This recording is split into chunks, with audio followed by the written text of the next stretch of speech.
Welcome to Movie Monday, where every Monday I tell you a movie you need to watch and sometimes not. Today we're talking about Juliet and Romeo.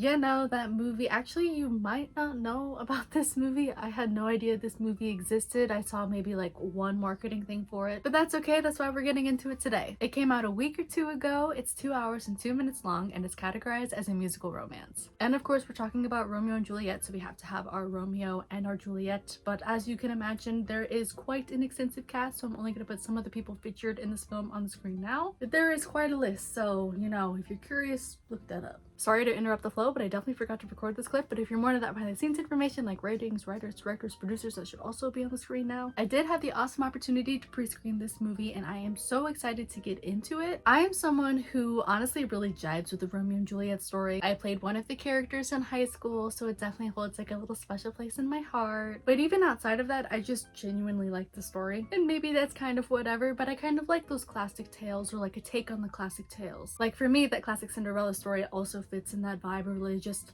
like the story. I like people's take on it. I like to see other people's take on it. This one though was very interesting. Definitely more of a Gen Z take, I think. Let's get into some of my thoughts. Starting with Juliet. I definitely recognized her from a Netflix movie, I'm pretty sure. It's called I Am Mother. It's like a sci-fi flick where this girl's being raised by a robot. But I was even more surprised to see Rebel Wilson there. She plays Juliet's mom, and honestly, she was unironically serious. Overall, I definitely think what's a way to say this? Juliet and Romeo isn't groundbreaking, but it's not trying to be either. If you enjoy teen dramas, decent-ish fashion, and a soundtrack you probably won't remember the next day, then maybe this would be your jam or your guilty pleasure. Either way, it's definitely an interesting take on Romeo and Juliet. They definitely don't like mix a bunch of things up. It is the story. Nothing's just really revolutionary about it.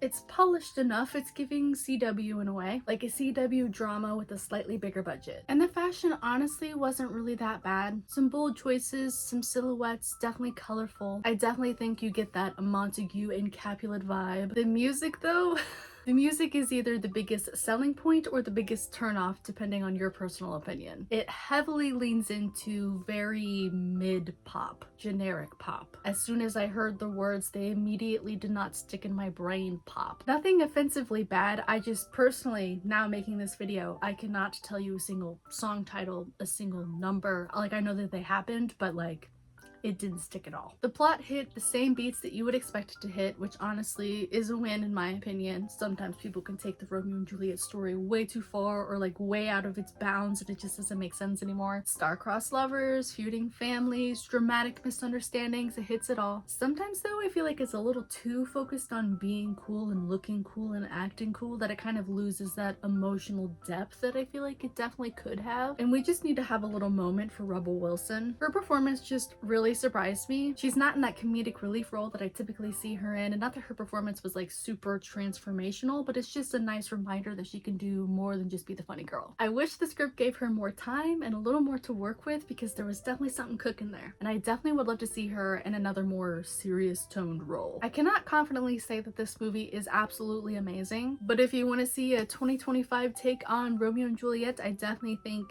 that's what you're gonna get from this. It's still set in Verona, it's still set in that time period. You still get all of those time period vibes. It's just coded in pop music, coded in color. I definitely think you can tell the time period that it was made by all of the choices that were made, if that makes literally any sense. If you've seen this movie, I would honestly love to know in the comments, what did you think? Do you remember any of the songs? And if you guys liked today's video, make sure to give it a like. It definitely helps out this video and this channel. And as always, I'm always open to your thoughts, opinions, and suggestions for what I should watch and review for next Movie Monday, but I'll see you guys in the next one. I hope you guys all have a good day. Bye!